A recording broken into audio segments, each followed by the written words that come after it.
What's a boy from down in Austin? Good city angels anyway. So won't you come on out here with me? Find out what you cannot see. Maybe gain a new perspective. I've been so infected by a dream. All right, this is Ray, and I'm going to go back to April of 1964. I just got out of the Navy, Hawaii, where I had the best job probably in the entire Navy. I was a lifeguard over in Hawaii, and I got a general discharge with 9 months to go, and only 9 months to go. And that was mainly because of a couple court-martials and some captain's mass and stuff like that. Stupid stuff, man. One time, man, I broke my glasses down in Oahu, couldn't see, was drunk. Come back to the base, was trying to take a shortcut, cutting through these sand dunes and everything. And all of a sudden, I'm on pavement. And it's like, man, this sure seems wide. You know, it's like smooth. Well, it was smooth because I was driving on Navy runway strip where planes come flying in, taking off.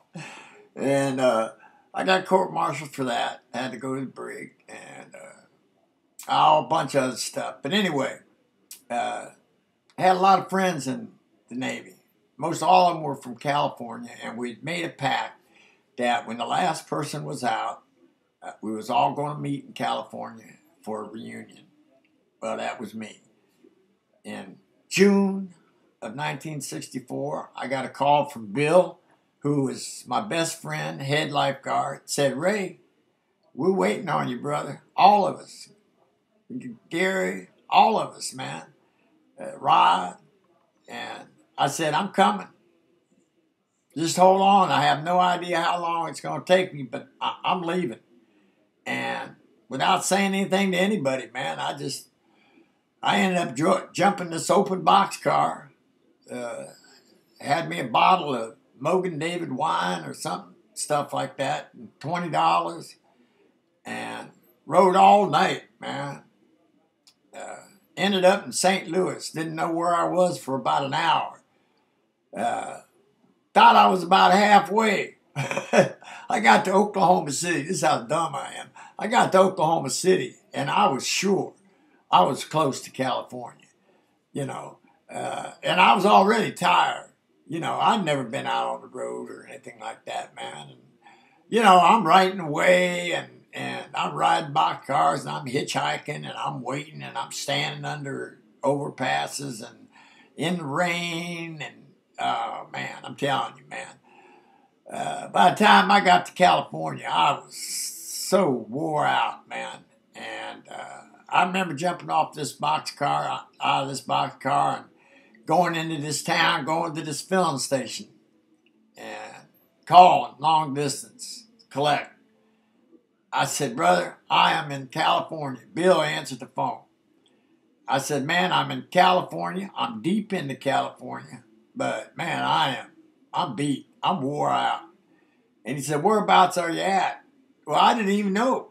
You know, I had to yell out to this guy, hey, what town is this? And he yelled out, Montego.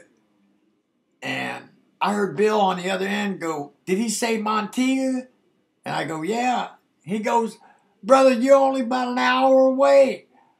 And all of a sudden, this rush of electricity hit me, man. This energy is like, man, I made it. I made it. I'm only an hour away. And, you know, Bill said, look, don't you move. Tell me where you're at, filling station, all this stuff. I told him everything, you know. And before we hung up, I said, well, how am I going to know you? You know, where you be driving? He goes, a 34 Ford Deuce Coupe. metal plate. And I go, what? He goes, don't worry. You'll know it when you see it. And like, man, I lit up a cigarette, man, and I'm happy. I'm bursting with energy now because I know my friends are on their way. And in an hour, less than an hour, all of a sudden this car come pulling in. And I mean, I swear, it was the most beautiful car I'd ever seen. And I'm telling you, it was like metal flake, and when the lights of the filling station hit it, it almost like sparkled, man. All this chrome, had chrome headers, and oh, it was just beautiful. It was like that car that cat drove in American Graffiti, man. I can't think of his name, man, but it looked just exactly like that, except it was like a metal flake. And they jumped out, man, and we hugged and laughed, and oh man, we were so happy. And we drove back, and we ended up going to this place in Mountain View, California, Del Charro Apartments. That's where we were living. That's where they all were at. And that night, man, we stayed up all night talking about old times and everything. Very next morning, man, they started talking about, we got to throw Ray a California party. Welcome to California party. And I'm like, yeah, right. A party's a party.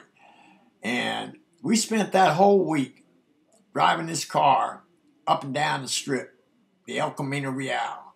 And the El Camino Real is loaded with A&W root beer stands and little places, man, that had girls on roller skates and, something I'd never seen before, man. And every time we pull in, girls just flock to this car, girls and guys, just walking around it, looking at it, talking to us and I felt like, I don't know, king. I ain't never had anybody pay that much attention to a car that I was in. I mean, I was in some raggedy cars, man. Fit 4 green, roof caved in. But everybody we saw, we said, Del Charro Apartments, Saturday. Give them the apartment number, everything, 7 o'clock. And Saturday rolled around, and 7 o'clock came. There was about 15 people there, I guess, something like that. And I was having fun, man. We had the music playing loud, and life was good. I was with my buddies, and about 8 o'clock, there was like 50. And they were still pulling in. And the guy next door had to open up his apartment. And both apartments were packed. And by 9 o'clock, there was over 100, maybe 150 at least, still pulling up. No place to park. Parking on people's lawns and stuff like that. I mean, it was wild. And I fell in love. I met this girl from, I don't know if she was from France or Canada, but she had this French accent and dark hair and dark eyes. And, man, I was in love. Second night in California, man, and I'm in love. And we ended up over in the other apartment, and we was in a hallway, and I remember, man, just kissing her. And we were just embracing, and all of a sudden I hear this voice yell, "What the friggin' hell you think you're doing?" So he didn't say friggin', man, but he said, "What the hell you think you're doing?" And I looked, and man, this guy was pretty good size. And I looked at her, and she goes, "Oh, that's my ex." And I'm like, "Oh, shit. Really? Your ex?" And, man, he was trying to get to me. And luckily, my friends were there to kind of slow him down. And my other friend grabbed me and said, "Follow me. Come on, Ray. Get out of here, man." And he grabbed me and took me around. And he said, took me around to the back, man. There was a pool back there, and there was a lawn chair underneath this tree.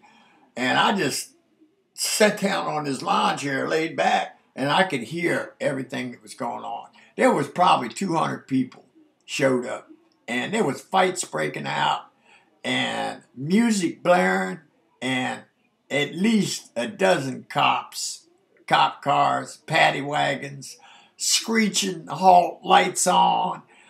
It was unbelievable. I was like, my God, this is a party? Holy smoke.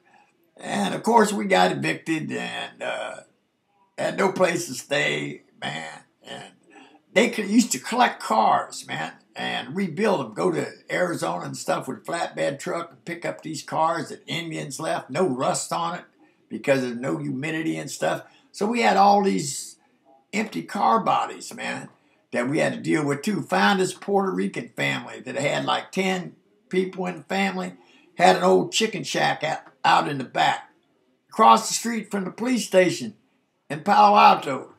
And they said, we'll rent this out to you for $10 a month. And it looked like chickens had just left, and it didn't have hardly any sides to it. But we cleaned it up, man. And that's where we stayed. We got mattresses and shoved them down into the car, and that's where we slept. And unfortunately, I wasn't the only one who fell in love that night, man. My friend Rod fell in love with this girl named Judy. And Judy just happened to be the girlfriend of what you might call a gang. Some people just say it's a group of guys hanging out. And other people call, no, that's a gang. And I mean, we got shot at in this chicken shack. We got people shooting at us. And oh man, I gotta tell you, that whole scene with Judy and Rod, man, created a lot of memories, man, because it went on for a while. But anyway, that's my California party story, and I got to tell you, man, there is a slight difference because all hell broke loose, and I was right in the middle of it. I loved it. Well, I had me a girl in L.A. I knew she could not stay. Had me a girl in San Diego. One day she just had to go. And then I had me a girl in Tallahassee. Boy, what a foxy lassie. And my doctor says I'll be alright, but I'm feeling blue. And my doctor says I'll be alright. Doctor says I'll be alright. Doctor says I'll be alright, but I'm feeling blue.